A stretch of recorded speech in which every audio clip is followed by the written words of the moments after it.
आवाज जनता की। एकेडमिक्स की बात करता है, रिसर्च की भी करता है, स्पोर्ट्स की भी करता है, कल्चर की भी करता है, इंटरनेशनलाइजेशन ऑफ हायर एजुकेशन की करता है कि कैसे हमारे देश में बाहर के देशों से विदेशों से बच्चे आए, यूनिवर्सिटीज आए, कैसे उनके साथ हमारी MOU साइन हो। Rama Prasad Mukherjee.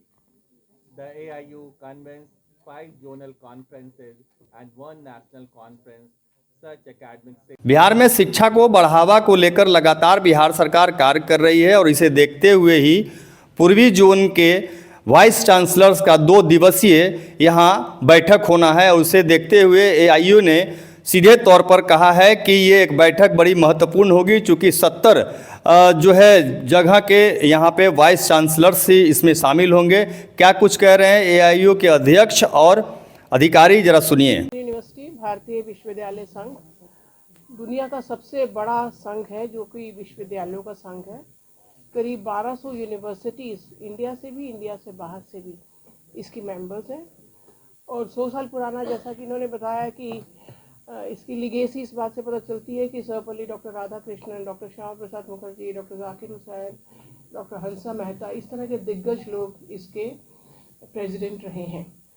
तो 100 साल पूरे होने पे इस बार ही हमारा एक पूरा साल सेंटिनरी ईयर मनाया, और हमने बिहार को और इस यूनिवर्सिटी को चुना इस बात के लिए भी कि हमारी जो 100 साल के पूरा होने पे जो मिनिस्ट्री ऑफ पोस्ट ने एक कमेमोरेटिव स्टैम्प बनाई है हमारे लिए, उसको हम इस ओकेजन पे कल रिलीज़ करेंगे। ऑनरेबल गवर्नर साहब इसको रिलीज़ करेंगे।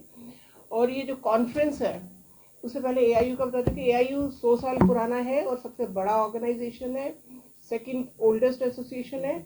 और ये एक ऐसा एसोसिएशन है जो यूनिवर्सिटी के बच्चों की हॉलिस्टिक डेवलपमेंट की बात करता है, एकेडमिक्स की बात करता है, रिसर्च की भी करता है, स्पोर्ट्स की भी करता है, कल्चर की भी करता है, इंटरनेशनलाइजेशन ऑफ हायर एजुकेशन की करता है कि कैसे हमारे देश में बाहर के देशों से विदेशों से बच्चे आए, यूनिवर्सिटीज़ आए, कैसे उनके साथ हमारी MOU साइन हो। तो इन सब पे हम काम करते हैं। तो एकेडमिक्स में एक जो बहुत इम्पॉर्टेंट हमारा हर साल का इवेंट रहता है, वो रहता है वाइस चांसलर्स कॉन्फ्रेंसेस। तो vice chancellors conferences 6 vice chancellors conferences करते हैं। एक तो नेशनल लेवल पे, जिसमें पूरे देश के वाइस चांसलर आते हैं, और 5 जोनल लेवल पे, जिसमें जैसे east zone, west zone, south zone, east central zone, north zone, इस तरह की 5 कॉन्फ्रेंसेस जोनल लेवल पे होते हैं। इस साल के अभी तक एक हमारी कॉन्फ्रेंस हो चुकी है, वो है north zone vice chancellors conference, जो LPU में हुई थी। ये हमारी इस साल की सेकेंड सेंटिनरी ईयर की सेकेंड जोनल कॉन्फ्रेंस है, जो कि ईस्ट जोन कॉन्फ्रेंस है। और यहाँ पे करीब जो 100 वाइस चांसलर्स आएंगे, वो आएंगे इन स्टेट से। ईस्ट जोन में जो स्टेट्स पड़ती हैं वो है अरुणाचल प्रदेश, असम, बिहार, झारखंड, मणिपुर, मेघालय, मिजोरम, नागालैंड, सिक्किम, त्रिपुरा, उत्तर प्रदेश का थोड़ा सा हिस्सा, और वेस्ट बंगाल। तो इन स्टेट से करीब 100 वाइस चांसलर्स तो इन पर्सन आएंगे, और करीब इतने ही वाइस चांसलर्स जुड़ेंगे हमारे साथ ऑनलाइन, जिससे कि इस पर बात हो सके कि कैसे देश को आगे बढ़ाना है। और जो इस बारी का जो थीम है इस कॉन्फ्रेंस का, वो है promoting sustainability and social responsibility in higher education institutions. कि हायर एजुकेशन इंस्टीट्यूशंस के थ्रू, जैसे आप सब लोग जानते हैं कि 17 SDG गोल्स हैं, सस्टेनेबल डेवलपमेंट गोल्स, जो यूनाइटेड नेशंस ने दिए हैं। और 17 के 17 सस्टेनेबल डेवलपमेंट गोल्स में इंडिया की पोजीशन अभी उतनी अच्छी नहीं है, करीब 120वें पोजीशन पे इंडिया अभी है। तो इसको अगर हमें पूरी तरह से सस्टेनेबल डेवलपमेंट गोल्स को रियलाइज़ करना है, तो मुझे ऐसा लगता है कि यूनिवर्सिटीज़ की भूमिका बहुत ज़्यादा है।